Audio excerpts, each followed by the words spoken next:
મારું નામ નૈના છે। અમે દિલ્હીમાં એક ભાડાના મકાનમાં રહેતા હતા।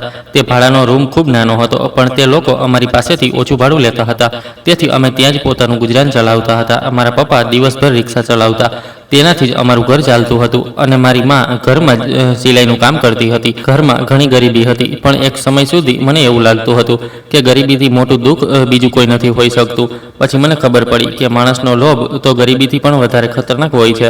આ વાર્તા મારી પોતાની છે। જ્યારે હું 12 વર્ષની હતી, હું મારા કોલેજમાંથી ભણીને પાછી ઘરે આવી રહી હતી, તો મેં જોયું કે મારા ઘરની અંદરથી કેટલાક અજાણ્યા પુરુષોના ખૂબ જોરથી અવાજ સંભળાઈ રહ્યા હતા, જેને સાંભળતા જ હું પથ્થરની થઈ ગઈ। મારા પપ્પા અંદર કોઈ માણસ સાથે મારો સોદો કરી રહ્યા હતા। તેઓ કહી રહ્યા હતા કે સાહેબ, મારી દીકરી આજ રાત તમારા હવાલે હશે, બસ તમે મને જાનથી ન મારશો। 20 લાખના બદલામાં તે છોકરી હું તમને આપી દઈશ। આ વાત સાંભળતા જ મેં મારા પગ પાછળ ખેંચી લીધા અને ડરની હાલતમાં ત્યાંથી ભાગીને ગલીમાંથી બહાર નીકળી ગઈ। ત્યારે કોઈના ચીસ પાડવાનો અવાજ આવ્યો કે તે છોકરી ભાગી રહી છે। હું ડરના કારણે ત્યાં ઊભી રહેલી એક ખૂબ મોટી ગાડીની ડિક્કી ખોલીને અંદર સંતાઈ ગઈ હતી, આ વાતથી બેખબર કે તે ગાડી મને ક્યાં લઈ જવાની છે। જ્યારે હું તે ડિક્કીમાં બેઠી તો મારા શ્વાસ ખૂબ જ વધારે ગુંગળાઈ રહ્યો હતો, જેના કારણે કદાચ હું બેહોશ પણ થઈ ગઈ। પછી તે ગાડી જઈને ખબર નહીં ક્યારે એક ખૂબ જ મોટા ઘરની સામે જઈને ઊભી રહી, અને ડ્રાઈવરે જેવી તે ડિક્કી ખોલી હશે તો તે ચીસ પાડ્યો હશે, કારણ કે કોઈ પણ અચાનક પોતાની ગાડીમાં કોઈ છોકરીને બેહોશ જોશે તો સ્વાભાવિક છે કે તેનું રિએક્શન આ જ હશે। પછી જ્યારે મને ભાન આવ્યું તો હું એક ખૂબ જ નરમ પલંગ પર સૂતી હતી। બાજુમાં મારી માં પણ બેઠી હતી। હું માને જોતા જ તેમને વળગી પડી અને તેમને રડતા રડતા પૂછ્યું, માં, આપણે ક્યાં છીએ? ત્યારે માએ મને જણાવ્યું કે બેટા, આપણે જે ઘરમાં છીએ તે છોકરો ખૂબ સારા દિલનો છે। તેણે આપણને અહીં એક રૂમ રહેવા માટે આપી દીધો છે। તને તારા પપ્પાની બધી હરકતની ખબર પડી ગઈ હતી, તેથી હું પણ ત્યાંથી ભાગી ગઈ। હું બહાર જ સંતાઈને ઊભી હતી। જ્યારે મેં તને ડિક્કીમાં બેસતા જોઈ, હું પણ પાછળ પાછળ અહીં સુધી ચાલી આવી। આ છોકરો ખૂબ જ મહેરબાન છે, તેણે અમને પોતાના ઘરમાં ભાડાનો રૂમ આપી દીધો છે। આ વાત સાંભળીને મારા દિલમાં કંઈક ઠંડક જેવું મહેસૂસ થયું।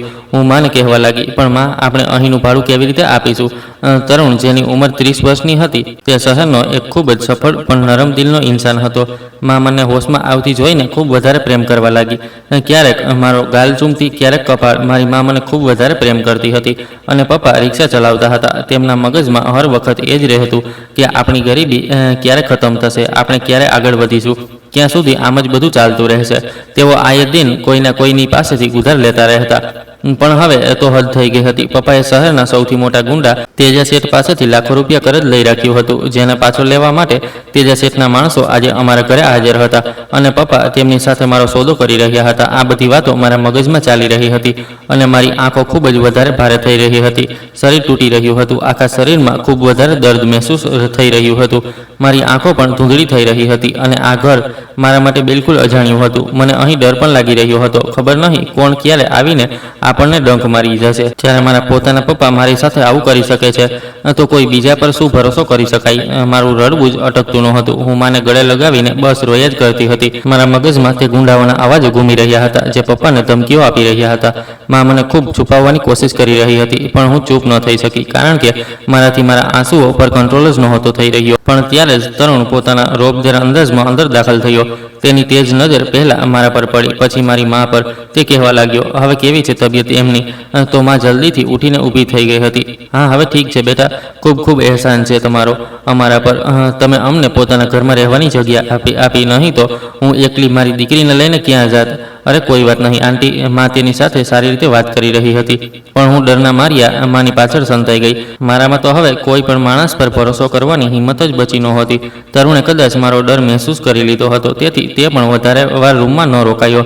તેણે કહ્યું કે તમે બંને અહીંયા બિલકુલ સેફ છો, અને જ્યાં સુધી હું અહીં છું, તેજા શેઠનો કોઈ પણ માણસ આ ઘર સુધી નહીં પહોંચી શકતો। તેના અવાજમાં પાકો ભરોસો હતો, પણ મારા માટે ભરોસો શબ્દ જાણે મરી ગયો હતો। તરુણના રૂમમાંથી ગયા પછી પણ હું ઘણીવાર સુધી આ દરવાજાને જોતી રહી હતી। ખબર નહીં કેમ, પણ મને તેની વાતોમાં એક અજીબ શાંતિ મહેસૂસ થઈ।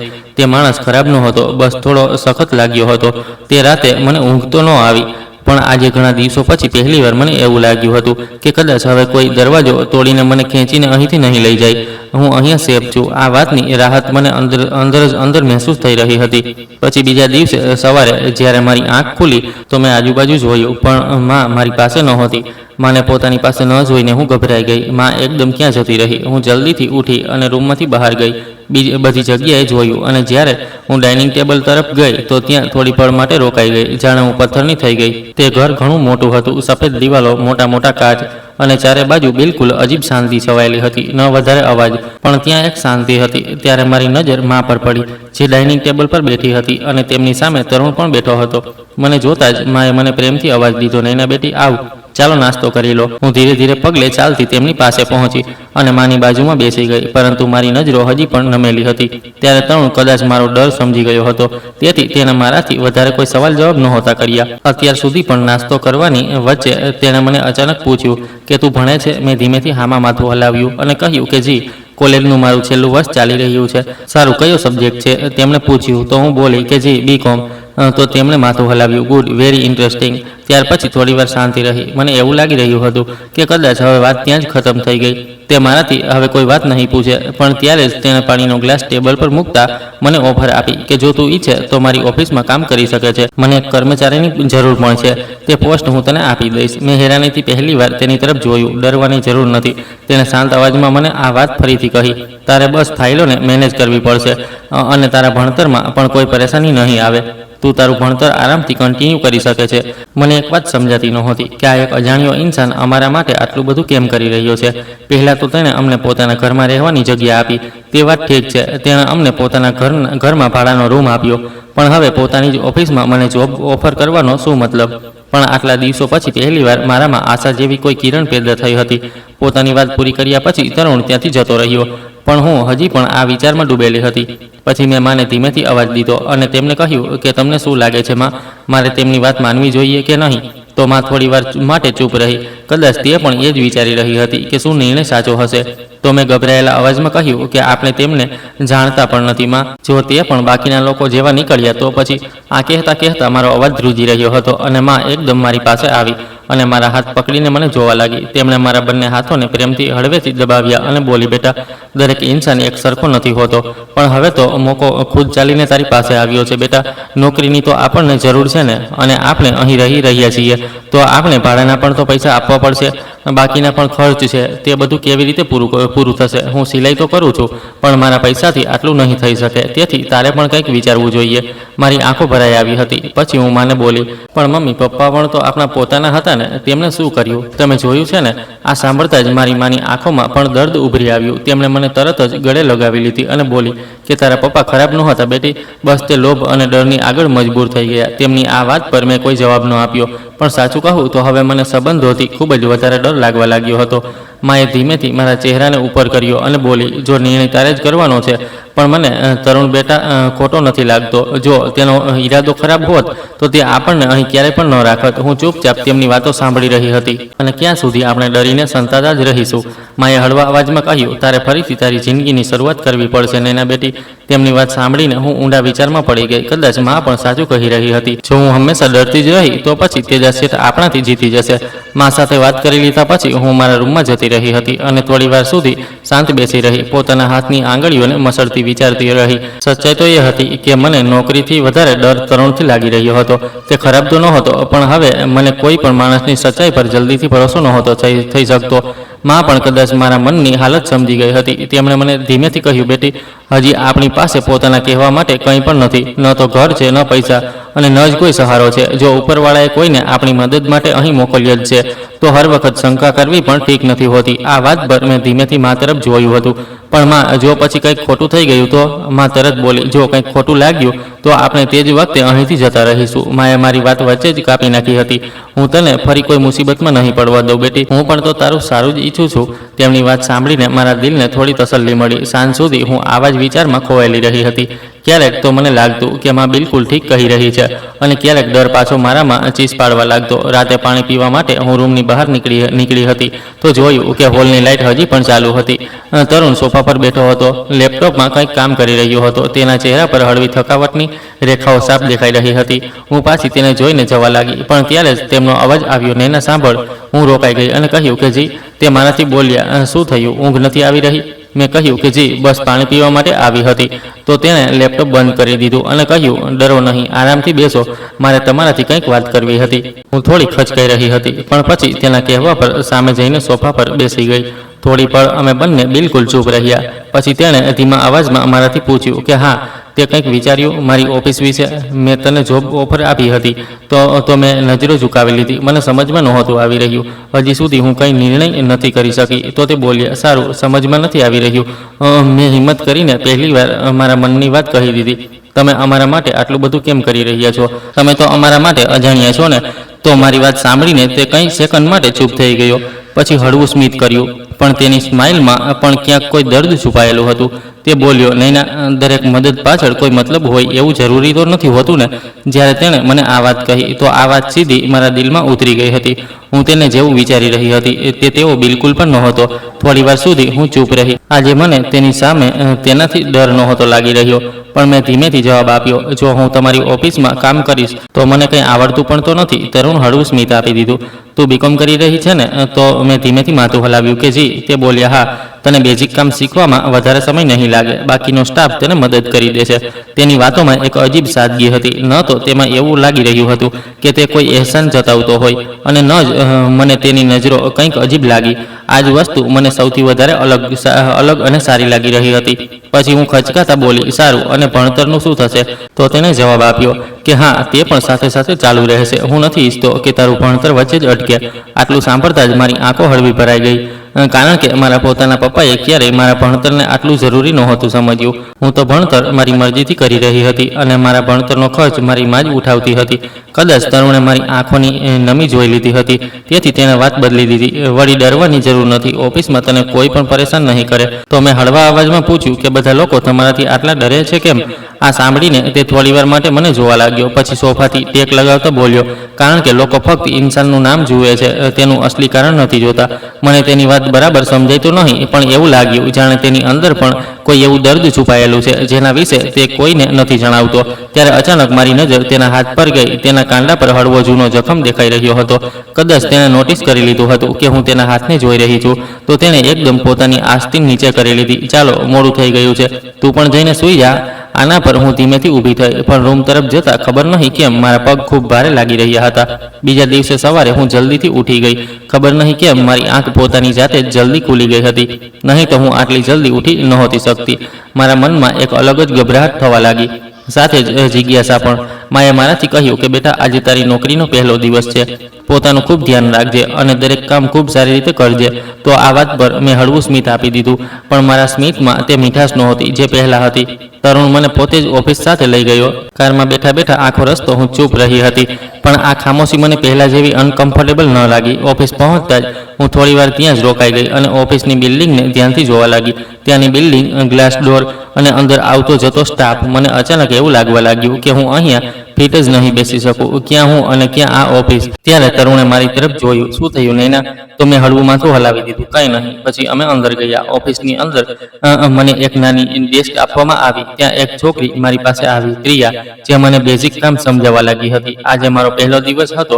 બસ ફાઇલોને એરેન્જ કરવામાં, ઈમેલને સમજવામાં અને સિસ્ટમને જોવામાં જ મારો દિવસ નીકળી ગયો. બધા લોકો તરુણની સામે ખૂબ જ હળવા રહેતા, પણ તેની ગેરહાજરીમાં થોડું ખુલીને વાત કરતા હતા. મેં એ પણ નોટિસ કર્યું કે બધા તેના નામથી થોડું ડરે પણ છે, પણ તેની ઇજ્જત પણ ખૂબ કરે છે. તે દિવસ મારો સારો ગયો. પછીના દિવસે મને થોડું કામ સમજાવવા લાગ્યું હતું.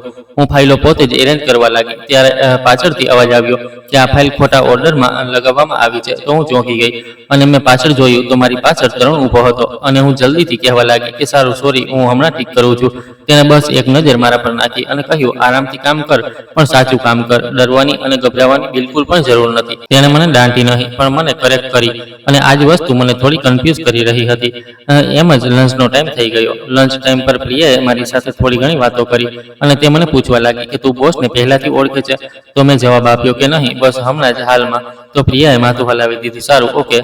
બોસ બહારથી તો ખૂબ સ્ટ્રિક્ટ લાગે છે, પણ સ્ટાફ માટે તે ઘણો પોલાઇટ છે. મેં તેની વાત સાંભળી, પણ હું કંઈ બોલી નહીં, કારણ કે મારા મનમાં હજી પણ સવાલ હતા. જો તે આટલો સારો જ છે તો લોકો તેનાથી ડરે છે કેમ? ક્યાંક કોઈ બીજી વાત તો નથી છુપાયેલી? સાંજે ઘરે પાછા ફરતી વખતે તરુણે મારાથી કારમાં કહ્યું કે કાલથી તું થોડા અગત્યના કામ સંભાળીશ. ઠીક છે નૈના. તો મેં હેરાનીથી તેની તરફ જોયું, પણ હું તો હજી બધી વસ્તુ શીખી રહી છું ને. તેણે હળવેથી માથું હલાવ્યું કે હા, તું શીખી જ જઈશ, ગભરાવાની વાત નથી. અને પછી તેણે ગાડીની સ્પીડ થોડી વધારી દીધી. તે વખતે મને પહેલી વાર લાગ્યું કે કદાચ મારી જિંદગી હવે ધીમે ધીમે કંઈક તો બદલાવા લાગી છે. જિંદગીમાં થોડી રાહત આવી ગઈ છે. બીજા દિવસે ઓફિસમાં હું મારા કામમાં લાગેલી હતી કે અચાનકથી પ્રિયા મારી પાસે આવી અને તેણે મને જણાવ્યું કે બોસે તને આજે મીટિંગમાં બોલાવી છે. આ વાત સાંભળીને હું હળવી ગભરાઈ ગઈ. મને મીટિંગમાં તો તે હસી અને કહેવા લાગી કે હા, કદાચ કંઈક વાતો ઓબ્ઝર્વ કરવા માટે તારું પણ હોવું જરૂરી છે. વળી પણ તું અહીંયા નવી છે ને. પણ મારામાં કંઈક ગભરાટ વધી ગઈ હતી. પછી થોડી વાર પછી હું મીટિંગ રૂમમાં ગઈ. મોટું ગ્લાસ ટેબલ ત્યાં રાખેલું હતું અને સામે કેટલાક ક્લાયન્ટ બેઠા હતા. તરુણ પહેલાથી ત્યાં હાજર હતો. તેનું આખું એટીટ્યુડ અલગ દેખાઈ રહ્યું હતું. ખૂબ જ પોલાઇટ પણ પાવરફુલ. મીટિંગ શરૂ થઈ. ક્લાયન્ટ્સ કોઈ પ્રોજેક્ટની ટર્મ એન્ડ કન્ડિશનથી ખુશ નહોતા. તે લોકોનું કહેવું હતું કે રિસ્ક વધારે છે અને રિટર્ન હજી ક્લિયર નથી. સોરી, પણ અમે લોકો કોઓપરેટ નથી કરી શકતા. અને ક્લાયન્ટે સાફ કહી દીધું. તરુણે ખૂબ શાનદાર અવાજમાં તેમનો જવાબ આપ્યો, અમે લોકો ટર્મ્સ વિશે ફરીથી વાત કરી શકીએ છીએ. પણ વાત બની જ નહોતી રહી. હું ચૂપચાપ બેઠી બધું સાંભળી રહી હતી, પરંતુ અંદરથી મને એવું લાગી રહ્યું હતું કે સમસ્યા કદાચ ગેરસમજની છે. મેં આત્મવિશ્વાસના અવાજમાં કહ્યું, એક્સક્યુઝ મી. તો બધાની નજર મારી તરફ વળી ગઈ. હું પણ થોડી નર્વસ હતી અને ગભરાયેલી પણ તેમ છતાં હું ઊભી થઈને બોલી, જો હું ખોટું નથી સમજી રહી તો તમે લોકો રિસ્કની વાત કરી રહ્યા છો, પણ એકચ્યુઅલ પરેશાની ફ્લેક્સિબિલિટીની છે, રાઈટ? રૂમમાં એકદમ શાંતિ છવાઈ ગઈ. હું આગળ બોલી કે જો આને નાના નાના હિસ્સાઓમાં કરી દેવામાં આવે અને પૈસા પણ સ્ટેપ બાય સ્ટેપ આપવામાં આવે તો તમને પણ ભરોસો રહેશે અને તમારું રિસ્ક પણ ઓછું થશે. મેં હજી બસ આટલું જ કહ્યું હતું. પછી આગળ કંઈ ન બોલી. મને લાગ્યું કદાચ મેં કંઈક ખોટું બોલી દીધું છે અથવા હું વધારે જ બોલી ગઈ છું. પણ કંઈક સેકન્ડ માટે બધા લોકો આ વિશે વિચારવા લાગ્યા. પછી એક ક્લાયન્ટે તરુણ તરફ જોયું અને બોલ્યા, હુ ઇઝ સી? તરુણે મારી તરફ જોયું અને ધીમા અવાજમાં કહ્યું કે she is part of my team. પછી ક્લાયન્ટ થોડા વિચારમાં પડી ગયા અને બોલ્યા કે actually this is really make sense. તેના પછી ધીરે ધીરે આ વાત પર ડિસ્કશન આગળ વધવા લાગ્યું અને થોડી વાર પછી તેમણે પ્રોજેક્ટને ફાઇનલ કરવા માટે હા પાડી દીધી. Okay, deal done. આ સાંભળતા જ મારા દિલની ધડકનો જાતે તેજ થઈ ગઈ. મને ખુદ પર જ વિશ્વાસ નહોતો થઈ રહ્યો કે આજે મારી વજહથી આ ડીલ આગળ વધી ગઈ. પછી તેમણે મીટિંગને ખતમ કરી અને તરુણે ઉઠતા વખતે ફક્ત એક જ વાર મારી તરફ જોયું. તે નજરમાં કોઈ સરપ્રાઈઝ નહીં, પણ કંઈક બીજું જ હતું જેને હું સમજી જ ન શકી. મીટિંગ ખતમ થયા પછી રૂમમાં હળવી ચૂપી રહી ગઈ હતી. ક્લાયન્ટ બહાર જતા રહ્યા હતા અને હવે ફક્ત તરુણ અને હું જ ત્યાં હતા. હું પણ ત્યાંથી જઈ રહી હતી. હું હજી પણ થોડી નર્વસ હતી કે ક્યાંક મેં કંઈક ખોટું તો નથી બોલી દીધું. તરુણ સરને કેવું લાગ્યું હશે મારું વચ્ચે બોલી જવું. ત્યારે તરુણ સરે મારી તરફ જોયું અને બોલ્યા કે તે આજે સારું કામ કર્યું છે નૈના.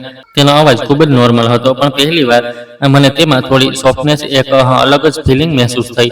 ત્યારે મેં ધીમેથી તેમને કહ્યું કે મેં કંઈ વધારે તો નથી બોલી દીધું હતું ને? તો તે બોલ્યા કે નહીં, તે તો સાચો પોઈન્ટ એકદમથી પકડ્યો. આના પર હું ચૂપ થઈ ગઈ. પહેલી વાર કોઈએ મને આ રીતે કોન્ફિડન્સ આપ્યો હતો. તરુણ થોડો પાસે આવ્યો અને બોલ્યો, જો તું ન બોલત તો આજે કદાચ આપણી આ ડીલ કેન્સલ થઈ જાત. હું તેની આ વાતથી હેરાન હતી. શું ખરેખર? તો તે હળવા અવાજમાં બોલ્યો કે હા. તેના પર મને અજીબ ફીલ થયું, ન તો વધારે ખુશી અને ન જ વધારે બેચેની. બસ એક હળવી રાહત હતી જે દિલમાં ક્યાંક ઉતરી રહી હતી.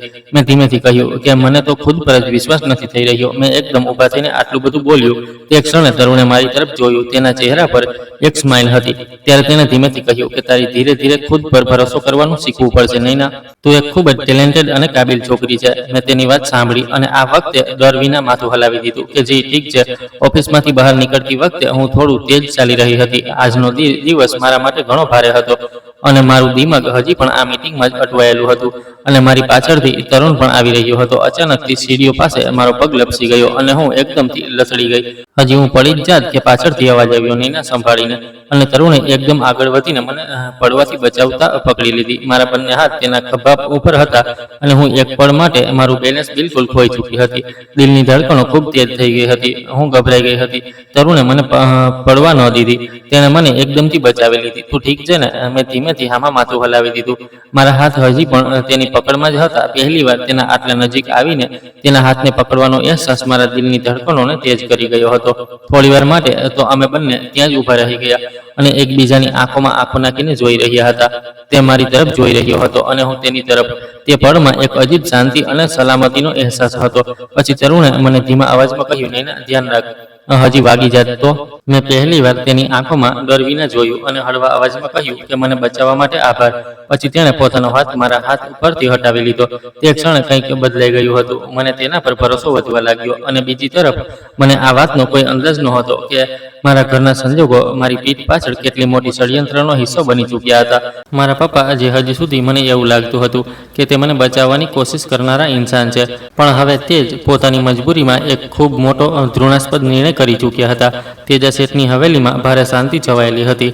મારા પપ્પા ધ્રુજતા હાથોથી તેની સામે બેઠા હતા. તેજા શેઠ આરામથી ખુરશી પર બેઠો હતો, ખૂબ સ્મિત કરી રહ્યો હતો. સારું, તો આખરે તું આવી જ ગયો, તેણે ધીમેથી કહ્યું. મારા પપ્પાએ નીચે નજર ઝુકાવતા કહ્યું કે મારી દીકરી નૈના મને છોડીને ભાગી ગઈ છે. તે મને ક્યાંય નથી મળી રહી. હું તેને શોધી જ નથી શકતો. તેજા શેઠનું સ્મિત થોડું ઊંડું થઈ ગયું. સારું, તો તું શું ચાહે છે? મારા પપ્પાએ એક લાંબો શ્વાસ લીધો અને જે વાત તેમણે કહી તેણે દરેક સંબંધ તોડી નાખ્યો હતો. મારું દેવું માફ કરી દો અને બદલામાં મારી દીકરી તમારી હશે. રૂમમાં શાંતિ છવાઈ ગઈ. શેઠે ધીમેથી ખુરશીની પાછળ ઝૂકીને પપ્પાને જોયા અને કહ્યું, સારું, મતલબ તું તારી દીકરીને મને વેચી રહ્યો છે? મારા પપ્પાએ પોતાની નજરો ઝુકાવી લીધી. હા, મારી પાસે આ સિવાય બીજો કોઈ રસ્તો પણ તો નથી. તે શેઠ થોડી વાર માટે ચૂપ થઈ ગયો. પછી હળવું હસવા લાગ્યો કે સારું, ઠીક છે. તેણે ટેબલ પર આંગળીઓ વગાડી અને કહ્યું, હવેથી તારી દીકરી નૈના મારી જવાબદારી છે. ભૂલી જજે કે તું તેનો ક્યારેય બાપ પણ લાગતો હતો. હું તેને શોધી લઈશ અને મારી ગિરફ્તારમાં લઈ લઈશ. અને આજ તે પળ હતો જ્યારે મારી જિંદગીની દોર કોઈ બીજાના હાથમાં પહોંચી ચૂકી હતી, જેનો મને અંદાજો પણ નહોતો. તે દિવસે તરુણ મને સાથે લઈને એક અગત્યની ક્લાયન્ટ મીટિંગ માટે બહાર લઈને આવ્યો હતો. જ્યારે તે મીટિંગ ખતમ થઈ, અમે બંને બિલ્ડિંગમાંથી બહાર નીકળ્યા. તરુણનો ચહેરો કંઈક શાંત હતો, પણ હું સમજી રહી હતી કે ડીલ પૂરી રીતે તેના પક્ષમાં નહોતી ગઈ. ચાલો હવે જઈએ, તેણે બસ આટલું કહ્યું અને અમે પાર્કિંગ તરફ આગળ વધ્યા. હું હજી પણ તે મીટિંગની વાતોમાં જ ખોવાયેલી હતી કે અચાનકથી મને લાગ્યું કોઈ અમને ફોલો કરી રહ્યું છે. મેં ધીમેથી તરુણને કહ્યું કે તમને શું લાગી રહ્યું છે? જેમ કોઈ આપણો પીછો કરી રહ્યું હોય. પણ તરુણે ગભરાયા વિના બસ હળવું ફરીને પાછળ જોયું અને કહ્યું, નહીં, કોઈ નથી. ચાલો આપણે ગાડીમાં બેસીએ. પણ જેવું જ અમે પાર્કિંગ એરિયામાં પહોંચ્યા, સામેનું માહોલ થોડું અલગ હતું. 3-4 લોકો ત્યાં ઊભા હતા અને તેમની નજરો અમારા બંને પર જ ટકેલી હતી.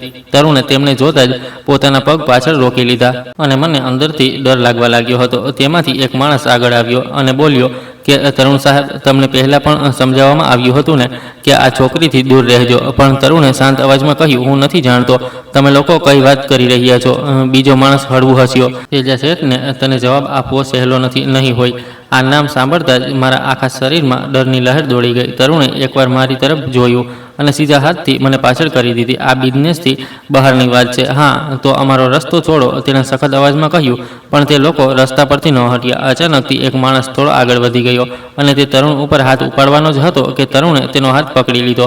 માહોલ એકદમથી તણાવથી ભરાઈ ગયો. હું ડરના કારણે પાછળ હટી ગઈ હતી. તે જ વખતે પહેલીવાર તરુણને મારા માટે લડતા જોઈ રહી હતી અને થોડી વારમાં જ સિક્યોરિટી ગાર્ડ્સ ત્યાં દોડીને આવ્યા અને તે લોકોને ત્યાંથી લઈ ગયા. પણ હું હજી પણ ખૂબ જ વધારે ગભરાઈ રહી હતી.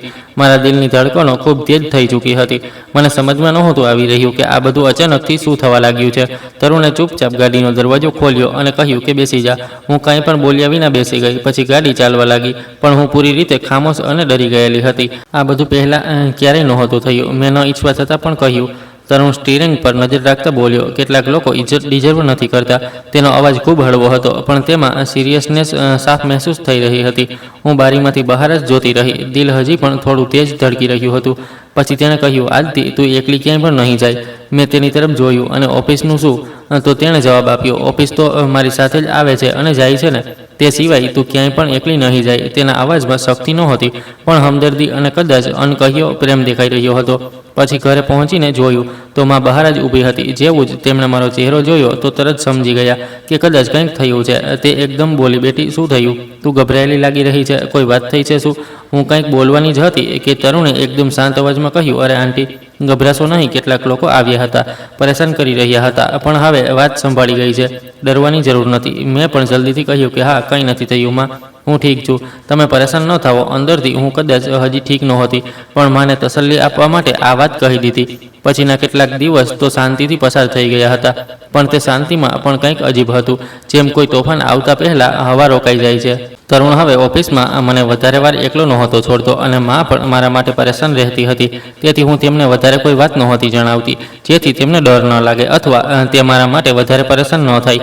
તે દિવસે પણ બધું નોર્મલ જ હતું. હું ઓફિસમાંથી જલ્દી નીકળી ગઈ હતી કારણ કે મારી તબિયત થોડી ઠીક નહોતી અને તરુણ કોઈ મિટિંગમાં વ્યસ્ત હતો. તેથી તેણે મને જલ્દી જવાનું કહ્યું હતું. હું એકલી જ રિક્ષાથી ઘર તરફ ચાલી આવી રહી હતી. ગલી પાસે પહોંચતા જ રિક્ષા થોડી ધીમી થઈ ગઈ. મેં ધ્યાન ન આપ્યું, પણ જેવી હું ઉતરી અચાનક કોઈએ મને પાછળથી રોકી લીધી. મેં ફરીને જોયું તો બે લોકો મારી સામે ઊભા હતા. તેમના ચહેરા બિલકુલ અજાણ્યા હતા. મેં ક્યારેય મારી જિંદગીમાં તે લોકોને નહોતા જોયા. તે ગુંડા ટાઈપના લાગી રહ્યા હતા. મારું દિલ એકદમથી જોરથી ધડકવા લાગ્યું. હું ગભરાહટમાં પાછળ હટવા લાગી. તમે લોકો કોણ છો? તમે મારો રસ્તો કેમ રોકી રહ્યા છો? હટો મારા રસ્તા પરથી. પછીની જ ક્ષણે એક હાથે મને જોરથી પકડી લીધી. હું ગભરાઈ ગઈ અને ગુંગળાયેલા ચીસમાં કહેવા લાગી, મને છોડો, છોડી દો મને. પણ અવાજ સાંભળનારું કોઈ નહોતું. મેં મદદ માટે બૂમ પાડવાની કોશિશ કરી, હાથ પગ માર્યા, પણ એક કપડું મારા ચહેરા પર રાખી દેવામાં આવ્યું, જેનાથી મારા શ્વાસ લથડવા લાગ્યા. અને છેલ્લી વસ્તુ જે મેં જોઈ તે હતો ગલીનો ધૂંધળો હિસ્સો અને દૂર જતો ઘરનો રસ્તો. પછી બધે અંધારું છવાઈ ગયું અને તેના પછી જ્યારે મારી આંખ ખુલી તો હું કોઈ અજાણ્યા સ્થળે હતી. રૂમ અંધારા અને ગંદકીથી ભરેલો હતો. તે દરવાજો બહારથી બંધ લાગી રહ્યો હતો. મારું શરીર બુરી રીતે ધ્રુજવા લાગ્યું. મને સમજમાં આવી ગયું હતું કે હું હવે મારા ઘરમાં નથી. મને ખૂબ વધારે ડર લાગવા લાગ્યો હતો. હું તો મારા ઘર જઈ રહી હતી. પછી અચાનક રસ્તામાં તે ગુંડાઓ કોણ આવ્યા અને તે લોકોએ મારું અપહરણ કેમ કર્યું? આ બધા સવાલો મારા મગજમાં ઘૂમતા જ જઈ રહ્યા હતા. તે જગ્યા ખૂબ ઠંડી હતી અને દરેક અવાજ ગૂંજતો હોય તેવું મહેસૂસ થઈ રહ્યું હતું. મારા હાથ દોરડાથી બંધાયેલા હતા અને હું દિવાલના સહારે બેઠી હતી. મને ડર એટલો વધારે લાગી રહ્યો હતો કે શ્વાસ પણ બરાબર નહોતો આવી રહ્યો. આ દરમિયાન ત્યાંનો દરવાજો ખુલ્યો અને તેજા શેઠ અંદર આવ્યા. તેનો ચહેરો બિલકુલ શાંત અને ખૂબ જ ખતરનાક હતો, પણ તે શાંતિમાં મને ખતરો સાફ દેખાઈ રહ્યો હતો. સારું, તો આ છે તે છોકરી જે હવે આપણી ગુલામ છે, તેણે ધીમા અવાજમાં કહ્યું. મેં પાછળ હટવાની કોશિશ કરી, પણ હું બંધાયેલી હતી અને હું પાછળ ન જઈ શકી, ન જ હલી શકી. તેણે મને ઉપરથી લઈને નીચે સુધી ગંદી નજરોથી જોઈ અને તેના ચહેરા પર એક ખતરનાક સ્મિત દેખાયું. આ તો ખૂબ નાજુક લાગે છે. ત્યારે જ તો તરુણને તેમનામાં રસ આવી રહ્યો હતો. હું કંઈ ન બોલી શકી. પછીની ક્ષણે તેનો એક માણસ આગળ આવ્યો અને મારી પાસે આવીને ઊભો થઈ ગયો. મારું શરીર પૂરી રીતે ધ્રુજી રહ્યું હતું. મને જવા દો. તમે મારું અપહરણ કેમ કર્યું છે?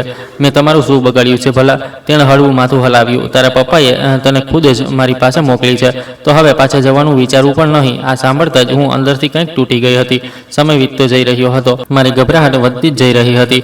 મને ખૂબ વધારે ડરાવવામાં આવી, ખૂબ ત્રાસ આપવામાં આવ્યો. એકવાર જ્યારે મેં ખુદને છોડાવવાની કોશિશ પણ કરી તો હું પડી ગઈ અને મારા હાથ પર પણ ઈજા થઈ ગઈ. પછી દર્દ મારા આખા શરીરમાં ફેલાઈ ગયું. મારી આંખોમાં આંસુના મોટા મોટા ટીપા ઝળકી રહ્યા હતા. શાંતિ રાત થઈ ગઈ. રૂમમાં હળવો પ્રકાશ કરતો બલ્બ ઝબકી રહ્યો હતો. મને એવું લાગી રહ્યું હતું કે કદાચ હવે કોઈ આશા નથી બચી, હવે મને કોઈ બચાવવા નહીં આવે. પણ પછી એકદમથી હલચલ થઈ. કોઈએ બૂમ પાડતા પૂછ્યું કે કોણ છે ત્યાં, અને દરવાજો અચાનકથી જોરદાર અવાજ સાથે ખુલી ગયો અને તે અંધારા રૂમમાં પહેલીવાર મને એક જાણીતો ચહેરો દેખાયો. તે તરુણ હતો. તેની આંખોમાં ગુસ્સો પણ હતો અને બદલો લેવાની આગ પણ. તે સીધો મારી તરફ જોવા લાગ્યો. જેવો જ તરુણ મારી તરફ આગળ વધવા લાગ્યો તો કેટલાક ગુંડાઓ તેને રોકવા માટે આગળ વધ્યા અને તરુણે ત્યાં જ તે લોકોને મારવાનું શરૂ કરી દીધું હતું. મારી હિંમત એક સાથે ખતમ થઈ ગઈ. મારી આંખોમાં પણ આંસુ પડી ગયા અને તે બસ બધાથી લડીને મારી નજીક આવ્યો. તરુણ મને ત્યાંથી કાઢીને સીધો ઘરે લઈ આવ્યો. મારી હાલત ખૂબ જ વધારે ખરાબ થઈ ગઈ હતી અને હું બુરી રીતે ધ્રુજી રહી હતી. પછી જેવી હું ઘરની અંદર દાખલ થઈ તો માં દોડીને મારી પાસે આવી ગઈ. નૈના બેટી, તેમની અવાજમાં પણ ધ્રુજારી સાફ હતી. માની પુકાર પર હું વધારે કંઈ ન બોલી શકી. બસ તેમના ગળે લાગી ગઈ અને ધ્રુસકે રડી. માં, પપ્પાએ મને તે માણસને વેચી દીધી. તરુણ પણ ત્યાં ઊભો હતો. તેની આંખોમાં હજી પણ ગુસ્સો ભરેલો હતો અને ત્યારે જ ઘરની બહારથી અચાનક ગાડીઓના તેજ અવાજો આવવા શરૂ થઈ ગયા. તરુણે તરત જ મારી તરફ જોયું અને સમજી ગયા કે તે લોકો અહીં સુધી પણ આવી ચૂક્યા છે. હજી તરુણ કંઈક કરત એટલી જ વારમાં દરવાજો બહારથી તેજ અવાજ સાથે ખુલ્યો અને તેજા શેઠ અંદર દાખલ થયો. તેની સાથે તેના બાકીના માણસો પણ હતા. તેણે મને જોતા જ હળવું સ્મિત આપ્યું. સારું, તો ચકલી પોતાના ઝાડમાંથી ભાગીને અહીં સંતાઈને બેઠી છે. અને તે જ ક્ષણે તરુણ મારા અને મારી માની સામે આવીને ઢાલ બનીને ઊભો થઈ ગયો. તેજા શેઠે કહ્યું કે એ છોકરા, આ તારો મામલો નથી, રસ્તા પરથી હટી જા. આ છોકરી હવે મારી છે, મેં ખરીદી છે તેને તેના બાપ પાસેથી. તેના બાપે મારાથી લાખો રૂપિયાનું કરજ લીધું હતું અને જ્યારે પાછું ન આપી શક્યો તો તેણે ખુદ આ છોકરીને મારા હવાલે કરી દીધી છે, સમજ્યો? આટલું સાંભળ્યું તો માં પણ રડવા લાગી. તે પણ સમજી નહોતી શકતી કે મારા પપ્પા અહીં સુધી નીચે પડી શકે છે, કે તેમણે મારી બોલી લગાવી દીધી. તે વખતે તરુણે ખૂબ ગંભીરતાથી કામ લીધું. કેટલા પૈસા હતા તમારા? તે બોલ્યો કે મારા રસ્તામાં ન આવ, તે છોકરીને મને સોંપી દે. પણ તરુણે બસ આ જ વાત કહી કે તું તારા પૈસા બોલ, તને પાછા મળી જશે. જ્યારે તેજાએ જવાબ આપ્યો મારા 20 લાખ છે, તે જ વખતે તરુણે પોતાના વોલેટમાંથી ફોન કાઢ્યો અને તે જ વખતે તરુણે પોતાના માણસને પોતાના રૂમમાં મોકલીને અલમારીમાંથી એક બેગ મંગાવ્યો અને તેની સામે ખોલીને મૂકી દીધો અને તે બસ જોતો જ રહી ગયો. તેને કદાચ વિશ્વાસ નહોતો આવી રહ્યો કે આ છોકરો આ ફટીચર બાપની છોકરી માટે આટલા પૈસા આપી શકે છે. પછી તરુણે તે જ અવાજમાં તે લોકોને કહ્યું, હવે આ મામલો અહીં ખતમ થયો, તમારું કરજ ઉતરી ચૂક્યું છે. હવે કોઈનો પણ નૈના સાથે કોઈ સંબંધ નથી અને હવે કોઈએ નૈના તરફ આંખ પણ ઉઠાવીને જોઈ તો હું તેને જાનથી મારી દઈશ. તરુણની ધમકી અને પૈસા મળી જવા પર તેજા કંઈ ન બોલ્યો અને ત્યાંથી જતો રહ્યો અને તેની આંખોમાં આગ દેખાઈ રહી હતી, જેમ તેને અંદર જ અંદર કંઈક ખટકી રહ્યું હોય. આ બધું કંઈક જ સેકન્ડમાં થઈ ગયું અને હું ત્યાં જ ધ્રુજતી હાલતમાં ઊભી બધું જોઈ રહી હતી. તે લોકોના ગયા પછી તરુણ મારી પાસે આવ્યો અને મને થામી લીધી. તેજા શેઠના ગયા પછી ઘરમાં શાંતિ છવાઈ ગઈ હતી, જાણે અચાનક બધું રોકાઈ ગયું હોય. પછી માં મને રૂમમાં લઈ આવી, પણ હું બધી વાતોને વિચારીને ફરીથી રડી પડી. મારી માં મને પોતાના છાતીએ લગાવીને મને દિલાસો આપવાની કોશિશ કરી રહી હતી અને તરુણ પણ દરવાજા પાસેથી ઊભો બધું જોઈ રહ્યો હતો અને તે પણ બોલી ઉઠ્યો કે નૈના, હવે ગભરાવાની વાત નથી, ખતરો ટળી ગયો છે અને હવે હું તને કંઈ નહીં થવા દઉં. તેનો અવાજ સાંભળતા જ મેં તેની તરફ જોયું. મારી આંખોમાં હજી પણ આંસુઓની નમી હતી. તેની વાત સાંભળીને હું થોડી શાંત થઈ, પણ અંદર જ અંદર હજી પણ ડર હતો. આ જ રીતે રાત થઈ ગઈ. મારું કંઈ પણ ખાવા પીવાનું મન નહોતું, પણ માએ તેમ છતાં મને થોડું ખાવાનું ખવડાવી દીધું હતું. પછી હું રૂમમાંથી સૂતી હતી અને માં મને સુવડાવવાની કોશિશ કરી રહી હતી, પણ મને બિલકુલ પણ ઊંઘ નહોતી આવી રહી. ઊંઘ આંખોથી કોસો દૂર હતી. ત્યારે દરવાજા પર એક ટકોરો થયો. ત્યાં તરુણ હતો. તે મમ્મીને બોલ્યો, આંટી, નૈના હવે કેટલાક દિવસ ઘરમાં જ આરામ કરશે, તેને ઓફિસ આવવાની જરૂર નથી. હજી નૈનાની આ હાલત નથી કે તે ઓફિસ જાય. આ વાત પર માએ હા ભરી દીધી. હા બેટા, તું બિલકુલ ઠીક કહી રહ્યો છે. આટલું કહીને તે ત્યાંથી જતો રહ્યો.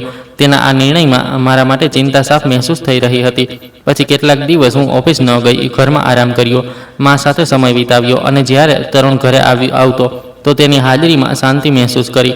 તેના પછી જ્યારે હું કંઈક સારી થઈ તો મેં ફરીથી ઓફિસ જોઈન કરી લીધી અને હવે ઓફિસ અને ઘરની વચ્ચે જિંદગી થોડી નોર્મલ થવા લાગી હતી. હવે હું પહેલાંની જેમ ડરેલી નહોતી રહેતી, પણ અંદર ક્યાંક ને ક્યાંક તે બધી વાતો ઘૂમતી રહેતી. તરુણે પણ મને સ્પેસ આપવાનું શરૂ કરી દીધું. એક સાંજની વાત છે, જ્યારે હું બાલ્કનીમાં ઊભી હતી અને હળવી હળવી હવા ચાલી રહી હતી. તે ક્ષણ ખૂબ શાંતિની હતી, જે ઘણી મુશ્કેલીઓ પછી મારા નસીબમાં આવી. ત્યારે અચાનક મને મારા પાછળથી પગલાંનો અવાજ સંભળાયો. પછી જ્યારે મેં ફરીને જોયું તો ત્યાં તરુણ ઊભો હતો. તે મારી બાજુમાં આવીને ઊભો થઈ ગયો અને બોલ્યો, નૈના, હવે તું પહેલાંથી સારી લાગી રહી છે, એમ જ ખુશ રહે. આ વાત પર મેં હળવું માથું હલાવી દીધું. તેના પછી મારાથી બોલ્યો, નૈના સાંભળ, મારે તારાથી એક વાત કરવી હતી, જો તું ખોટું ન માને તો. મેં તેની તરફ જોયું અને બોલી કે જી, જણાવો. પછી તે થોડા રોકાયા અને ગળું સાફ કરવા લાગ્યા, જાણે તે બોલવા માટે શબ્દો પણ શોધી રહ્યા હોય. તેના પછી લાંબો શ્વાસ લઈને કહેવાનું શરૂ કર્યું, જ્યારથી તું મારી જિંદગીમાં આવી છે એક શાંતિ છે. આ પહેલાં હું ખૂબ બેચેન રહેતો હતો, ન કોઈ વસ્તુમાં આટલો રસ હતો અને ન જ જિંદગીમાં આ શાંતિ હતી. હું ધ્યાનથી તેમની વાતો સાંભળી રહી હતી અને તે શું બોલવા માંગતા હતા સમજી નહોતી રહી, પરંતુ દિલની ધડકન ખુદ જ એટલી તેજ વધી ગઈ કે જાણે દિલ હમણાં પાંસડીઓને તોડીને બહાર આવી જશે. તેના પછી તેમણે સાફ વાત કરી અને બોલ્યા, હું સાચેમાં તને પસંદ કરવા લાગ્યો છું નૈના. તું પહેલી એવી છોકરી છે જેણે મારું દિલ જીત્યું છે.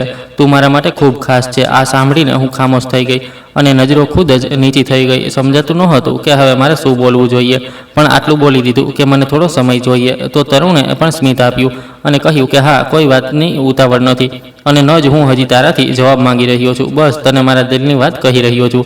બાકી નિર્ણય લેવાનો હક પૂરો તને છે. તેના માટે તને જેટલો પણ સમય જોઈએ લઈ શકે છે, પણ હું તારી સાથે લગ્ન કરવા માંગુ છું, જ્યારે તું પણ આ નિર્ણયમાં ખુશ અને રાજી હોય, કારણ કે મને કોઈ પણ પ્રકારની જોર જબરજસ્તી બિલકુલ પસંદ નથી. તે રાતે તો હું ખૂબ મોડી રાત સુધી સૂઈ પણ ન શકી. બસ તરુણની જ વાત મારા મગજમાં વારંવાર આવી રહી હતી, પણ મારી સમજમાં નહોતું આવી રહ્યું. એક તરફ ડર અને દર્દની જૂની યાદો હતી જે હજી પણ તાજી હતી અને બીજી તરફ હવે એક એવો ઇન્સાન જેણે મને દરેક વખતે સંભાળવાની કોશિશ કરી હતી. પછી આ જ વાતોમાં ખોવાયેલી ક્યારેક મને ઊંઘ આવી ગઈ, ખબર જ ન પડી. પછી બીજા દિવસની વાત છે, જમવાનો સમય થઈ ગયો હતો, પણ ત્યારે જ દરવાજા પર ટકોરો થયો. દરવાજા પર પપ્પા ઊભા હતા. તે અંદર આવ્યા અને તેમને જોતા જ માના ચહેરાનો રંગ બદલાઈ ગયો હતો. માએ પૂછ્યું કે તમે અહીંયા કેમ આવ્યા છો હવે? માના અવાજમાં ગુસ્સો અને દર્દ બંને જ સામેલ હતા. માની આ ધૂતકાર પર પપ્પાની નજરો ઝૂકી ગઈ. તે બોલ્યા, હું મારી દીકરીને મળવા માંગુ છું. મા તરત બોલી, દીકરી? તમે તેને દીકરી કહેવાનો હક પણ ખોઈ ચૂક્યા છો. તમને શરમ ન આવી પોતાની જ બાળકીને કોઈને વેચતા? જ્યારે માની તેજ અવાજ આવતી સંભળાઈ તો હું પણ મારા રૂમમાંથી બહાર આવી અને માની સામે પપ્પાને ઊભા જોઈને હું પણ હેરાન થઈ ગઈ. પણ પપ્પા મને જોતા જ રડવા લાગ્યા અને તરત મારાથી માફી માંગવા લાગ્યા. મને માફ કરી દે બેટી, હું ખૂબ મજબૂર હતો. તે વખતે મારી પાસે કોઈ બીજો રસ્તો પણ નહોતો. હું શું કરું? હું ડરી ગયો હતો. પણ હવે હું સમજી ગયો છું, મેં મારી જિંદગીની સૌથી મોટી ભૂલ કરી હતી. આવું કરીને પપ્પાની વાત પર હું બોલી, તમે મને તે શેતાનના હાથ વેચી દીધી હતી ને? આ વાત સાંભળતા જ પપ્પા જમીનમાં બેસી ગયા અને ખૂબ રડતા કહેવા લાગ્યા કે હા, અને હું આ વાત માટે ખુદને પૂરી જિંદગી માફ નહીં કરું બેટી.